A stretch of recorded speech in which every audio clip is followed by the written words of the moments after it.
Howdy, folks, and welcome back to Fate Extra CCC.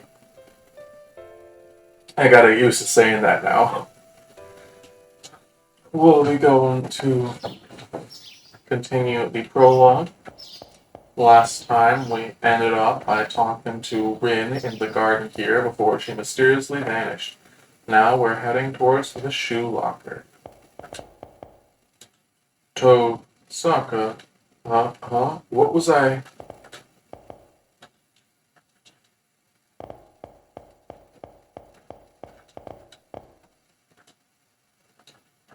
Okay. Oh, here we go.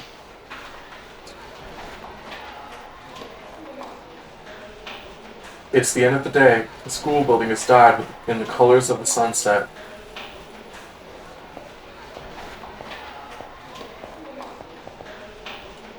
There are students at the entrance heading home. Laughter and chit-chat fill the air. The usual scene, the usual life. I'm also just about to visit my shoe locker and leave.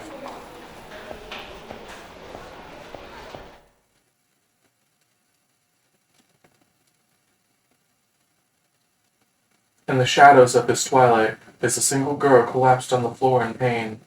I wonder, who is that?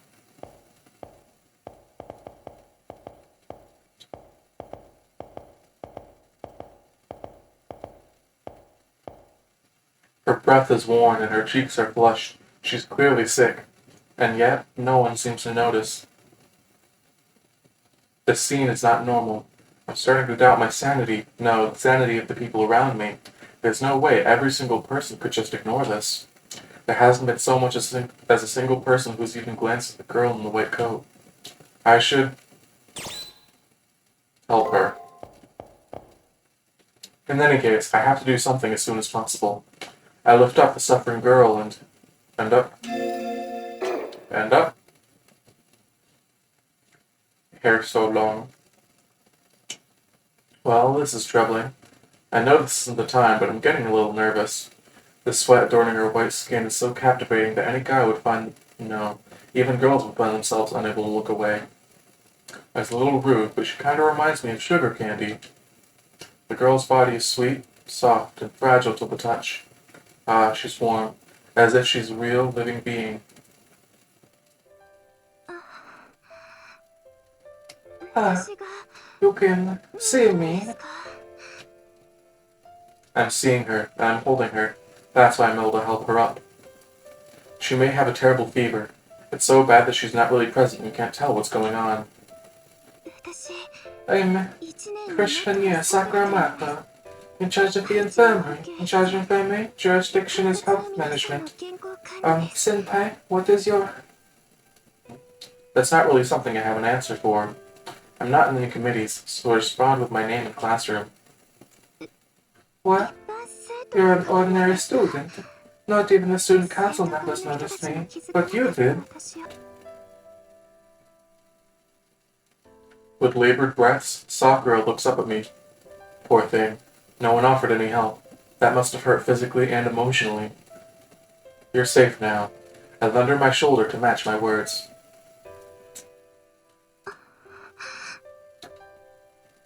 That's all it took for this girl, calling herself Sakura, to stare back at me with eyes wide open. She seems to be having trouble breathing. It's like the blankness in the instant you watch a miracle unfold. Kishinami-senpai, would it be alright if we talked a little longer?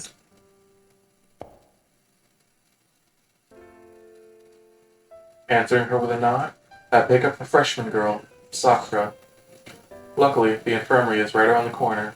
I should get her to a bed first.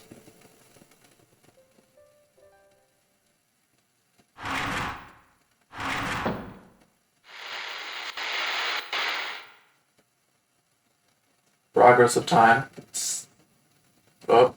89%. They just kept going.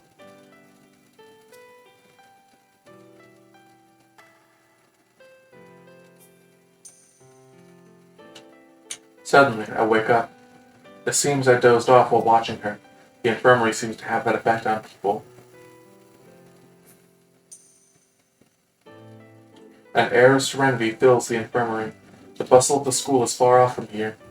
Sakura is sleeping in bed. The nurse in charge was out, so I looked after her, despite my lack of experience in caring after people. To be honest, all I could really do was put her to bed and wipe the sweat off her forehead.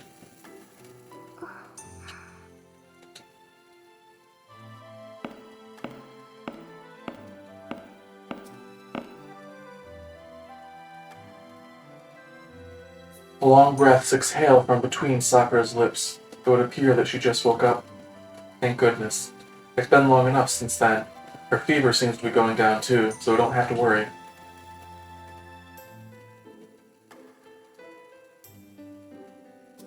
As I was looking over the bed in relief, the recently awoken Sakura opened her eyes.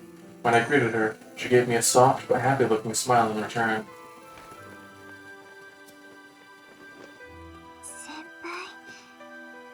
Senpai, thank goodness. It was the dream after all.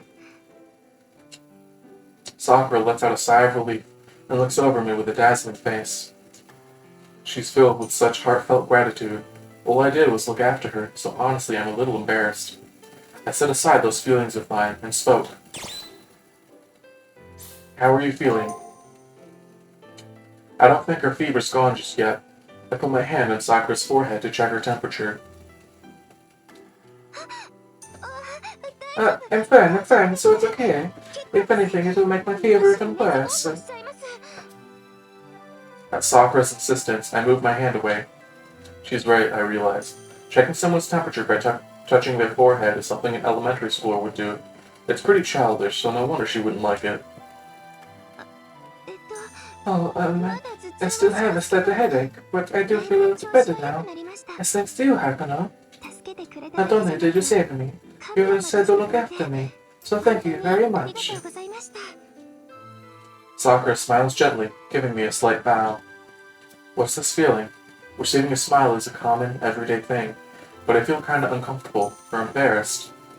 Pure and honest gratitude seems to really warm one's heart. I set aside how moved I am and speak to Sakura. Why did I collapse, you ask? It's not something I understand myself. The atmosphere of the school felt different. It seems like the hallway was spinning. I remember feeling dizzy by the entrance. You would know the rest, Senpai. Even as I was calling out to the other students, they didn't know this. I was seriously thinking to myself, I am going to be left here, completely helpless. It was at that moment that I heard Senpai's voice to call out to me. So that's how it was. I am curious as to why everyone ignores Sakura, but to be honest, I don't think it would help no matter how hard I think about it right now. Anyway, I answered back that the important thing is that she's doing fine. Yes, Hakano. No, Senpai. It's thanks to you. As you can see, at least in spirit, I am feeling much better now. Now, may I ask something as well? Has anything out of the ordinary happened? I can't say much has really changed. Same old life, same old school, same old classmates. The teacher tripped for the lecture and everyone laughed about it as usual. After class, I talked with my friends in the cafeteria. Yep, nothing out of the ordinary. Not one new thing happened. That's the kind of place this is supposed to be. Is that right? Miss Fujimura sure is a strange one. I'm kind of jealous of how energetic she is. Sakura seems to be having fun with this ordinary conversation. I wouldn't think much of these boring events, but she's really interested. The spark in her eyes seems to be longing for it. I wonder if that's why. If the one who's listening is enjoying themselves, you will too. When I talk about whatever comes to mind with Sakura, I'm left with a really different impression about them. I'm kind of happy. At our school, the people here can treat themselves even if they're injured. As someone who's in charge of their health, there's not much to do, and nothing really changes. This is pretty lonely, isn't it? I've only realized it just now. And yet, Senpai still managed to notice me. That's right. Nothing is out of the ordinary. This shouldn't have happened. So what was up with what happened by the entrance? Why did all the students ignore Sakura? Well, it's a thing of the past now. I'll just enjoy my conversation with her.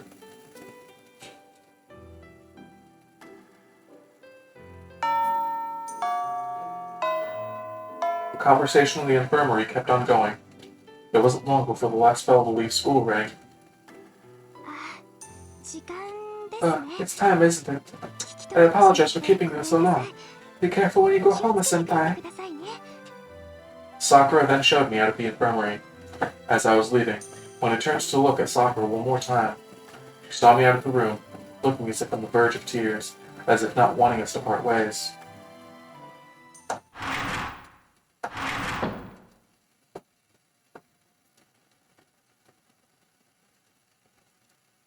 Progress of time, 99%. While I am worried about how Sakura is doing, I should let her get some rest. I should probably go home for the day. There's there any reason I need to go to the garden? After thinking about it a bit, my answer is no. I should head home for the day.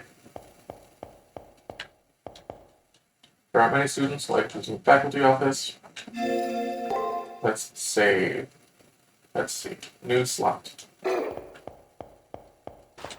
I'm recording this right after the last episode. Yet again, I feel pain rushing through my left hand. There's a strange bruise in the back of it.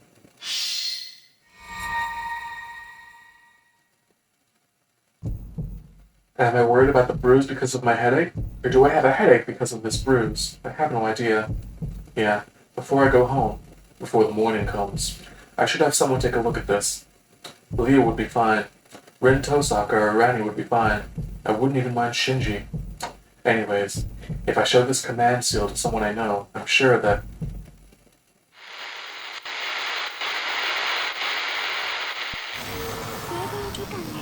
Time limit has been reached. Attention, all intelligent beings still within the school grounds. We must regretfully inform you, there has been a breakdown in how you all have been perceiving this world. This is a collapse in value due to inflation. The Holy Grower has been sold off and all of you along with it. You all have no value. But what was with that announcement just now? No, more importantly, what's with this bizarre transformation? Help me! Everyone's being stabbed, breaking, melting. Everyone's being processed, killed.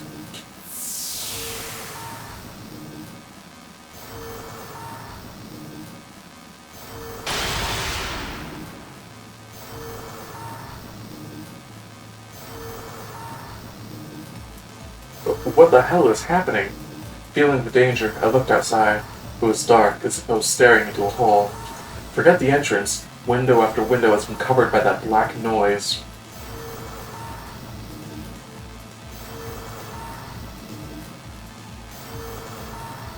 I'm gonna have to run for it. It wouldn't be good to get touched by that black noise. If it's engulfed the entrance and the windows, the only way left is up. Hello, big guy. Ouch! Ouch! Ouch! I guess minor flash warning. Sorry if anyone got hurt.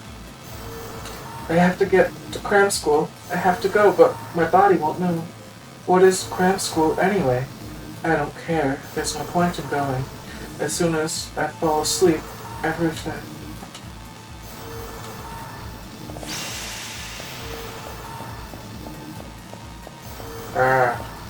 The noise is gushing up from below. There's no choice but to go up.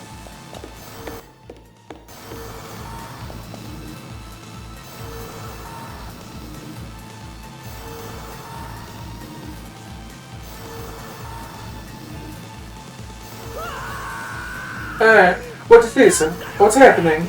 Rider! Rider! That was Shinji's voice?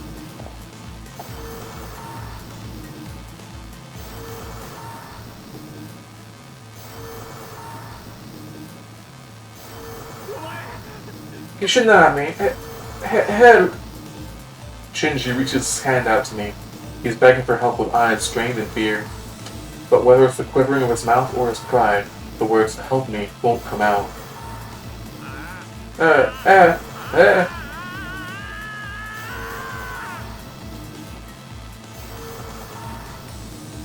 There's no saving in it. saving him anymore.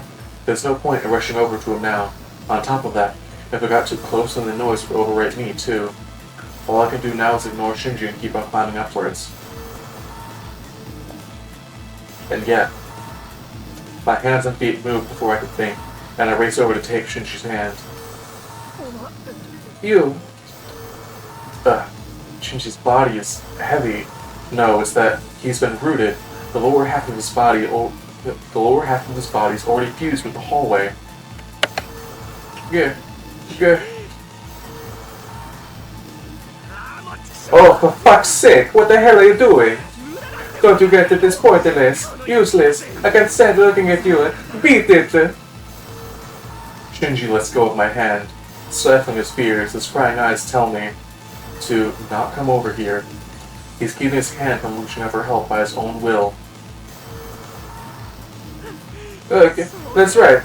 That's completely right. You should be friend. So hurry up and run for it already. Damn. Right when I remember everything. Right when I thought I could go back to the Holy Grail War.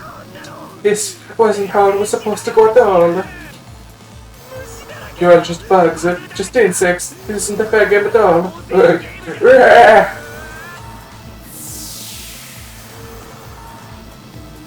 My outstretched hand was empty, powerless to save anything. The man who called Hakano Kishinami his friend cruelly vanished before his very eyes. With a thump, a remarkably loud heartbeat echoes in my ears. I wonder, what's this feeling in my chest? It's not that I'm afraid of the abnormalities before me. I feel nauseous, but I don't know what it is. I'm suffocating, but I don't know why. But I can't just stop right here, right now. I have to get away from that noise. Ooh. Mine, wrong. Miss Kimura. It's too dangerous to stop here. I have to get to higher ground or else. There's nothing but noise on the inside of this door. I'll get swallowed up if I slip up and step inside. There might have been some unique bulletins for me to read down on the first floor, but I completely forgot to check.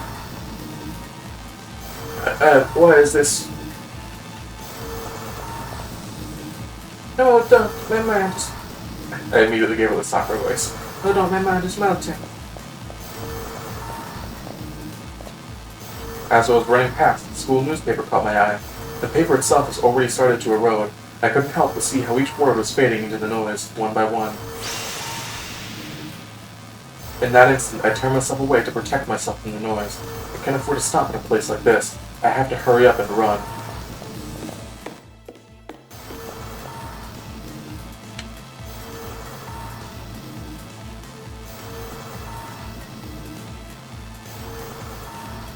Oh no! No way, this wasn't supposed to... Don't tell me. These are the prelims? I don't have the time to be looking at the bulletin board. The noise is rising up from below. I have to keep going up. It's already been covered by the noise. I have to find another place to run. Oh no, we can't use the bathroom! Oh gosh. The inside of the classroom's been taken over by the noise. I have to keep going up. I tried to press the button for the fire alarm. But the button wasn't there anymore. Just tendrils extending from the jet black noise. This really isn't the time for doing this.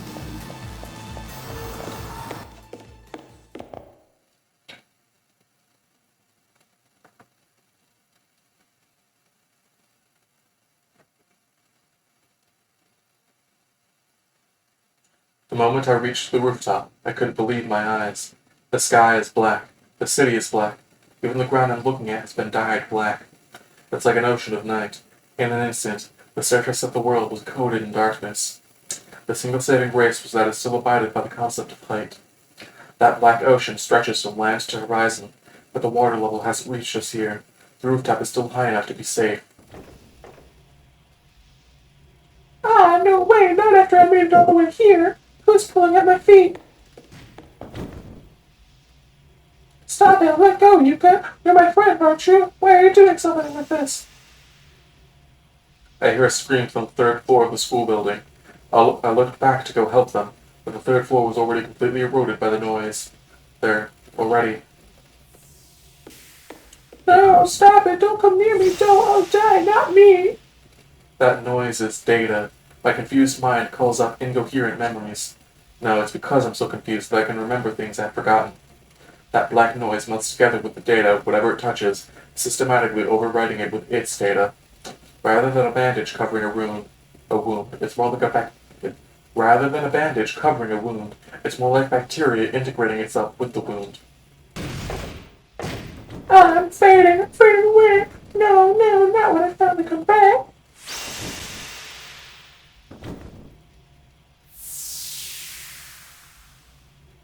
Their voice completely disappeared. The data overwhelmed and assimilated their body, avatar. Their mind, represented by wedge shapes, the soul, was saturated by the data and absorbed. Again, the sense of nausea. My fingertips are shaking from this bizarre situation before me. I want to scream, someone help me, and my throat is dry. But it's not dry from the terror. If this shaking was from fear, then why? Why does my body feel this hot? Right now my heart beats strongly, with a force the direct opposite of fear. Sneaking a peek at Sneaking a peek on secrets isn't very tasteful, you know, puny little master. A voice from the sky. No, it's echoing from the heavens. A sweet and seductive tone. A scolding, flirting, innocent yet wicked voice of a girl.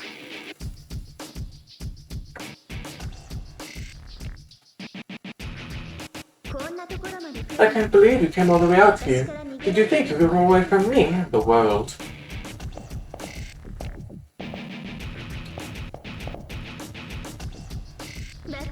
You're so silly. I went through the trouble of making you forget, yet you just had to go and recall. But I'll forgive you. You don't have to worry about the thing. I can let you win. Without fighting, without effort, without getting hurt. So don't think too hard. Give in and sleep like a puppet. I'll give you the Holy Grail.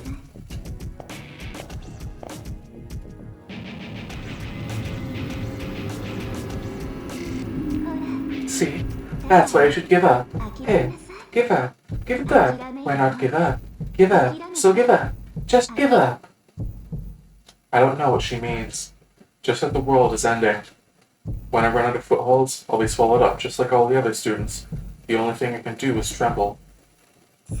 Yes, that's right. Just fall asleep. After all, every single one of you are just worthless living beings. That's it. The darkness keeps telling me to give up, but I can't do that. I finally understand what that strong heartbeat, that sense of nausea is. This is anger. I'm gonna fight back and fight like hell. Right now I'm gonna fight this voice. Whoever this is callously deciding that all the students are worthless.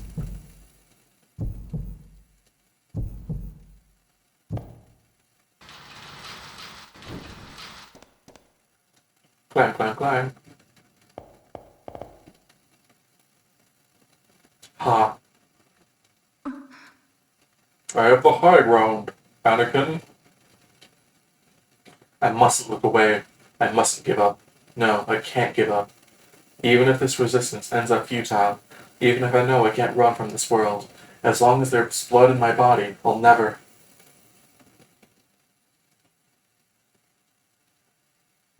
What are you doing? Don't! Over there's the...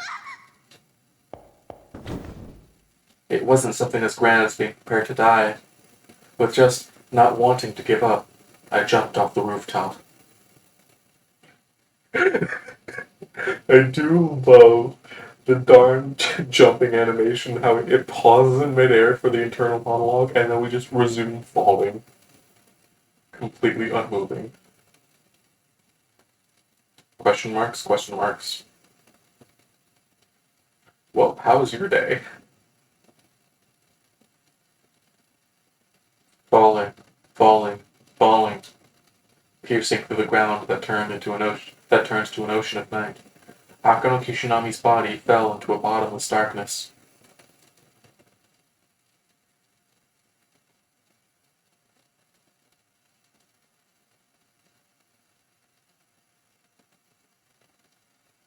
There's no end to this falling. Everything but my sense of direction has drifted away. Everything but my sense of self being torn apart. Not only is my vision peeling off in globs, but so are my possessions and memories. Soon, not even my bones will remain. It looks as if there's nothing more I can do. In other words, it's game over.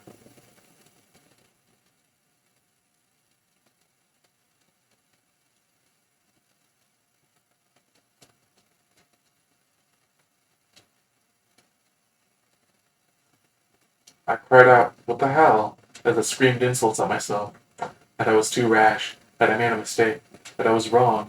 In my tremendous regret, my face was filled with tears. That too was futile, because there's no one who can save me anymore.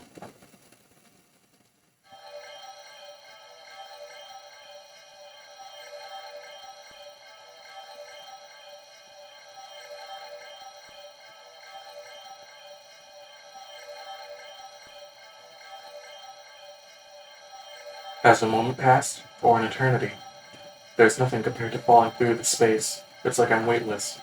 I can no longer remember the light of day. The land I once stood on is now some 100 million light years away. My limbs have been suspended for so long that they no longer move as I want them to. It could be paralysis, or maybe atrophy. My eyes have forgotten light, and have since lost their function. Same with my mind. It grew tired of this unchanging world and is gradually closing itself off. My body is like mud, and my heart is like lead. I want to lay my mind to rest already. I want to forget myself already. Worrying that I may be here forever. I want to avert my eyes and break already. But there's still something bothering me at the edge of my consciousness. It may be my imagination. It may be my mind, clinging to a shred of hope, hallucinating. But there's a voice that I just can't let go unheard. The voice is coming from far, far away, leaving a trail of light in its wake. The voice is completely burning up, yet it accelerates faster.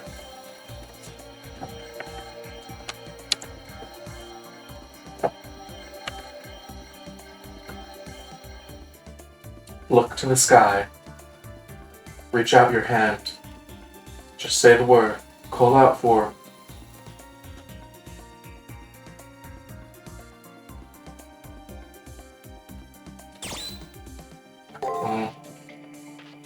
My throat and lungs burn from thousands of years of disuse.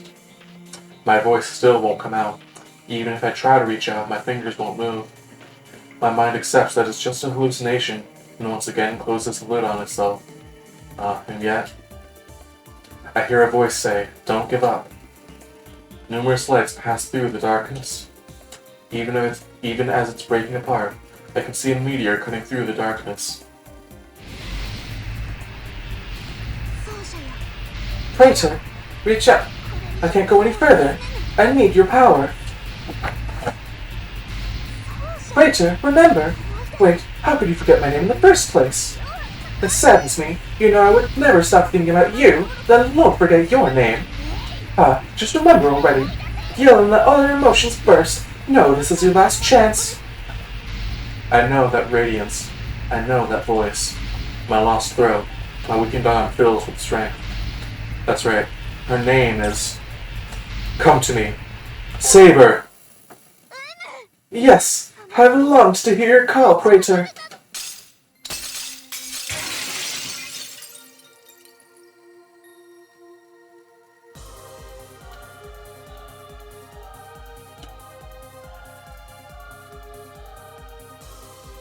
My hand touches an outstretched arm. It feels real. The sensation of endlessly falling is gone. All that remains in front of me is my dear old... Indeed, my blade is as the primordial flame, passion, and the sound of its flutter is akin to stars as they cross the sky. Hear and love me, give me praise and rejoice. I am the greatest of the great masterpieces, heroic spirit of the sword, and your servant. The sheer confidence in this blonde-haired girl's smile shines brighter than all the stars in the sky. Though her physique is small, her spirit, her determination, would triumph over an army of a million. Her gaze was like a golden flame, burning away the darkness before me. This is at the sight of none other than Saber.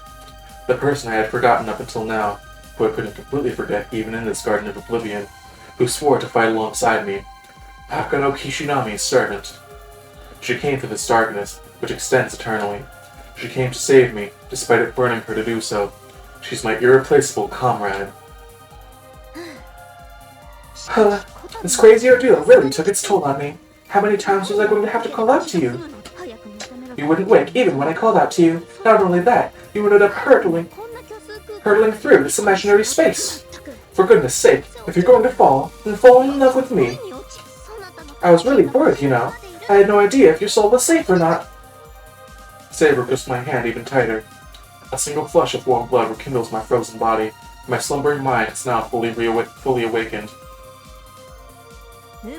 Yes, you've completely broken free from this spell. If you wish for it, you can return to reality immediately.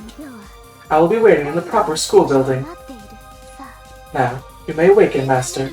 Let you and I begin our fate anew.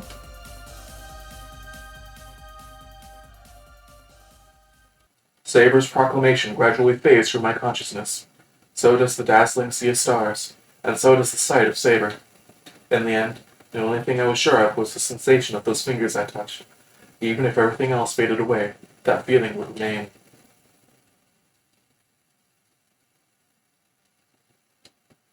Save current progress. We're gonna end it here for now. Chapter 1 next time. Thank you all for watching.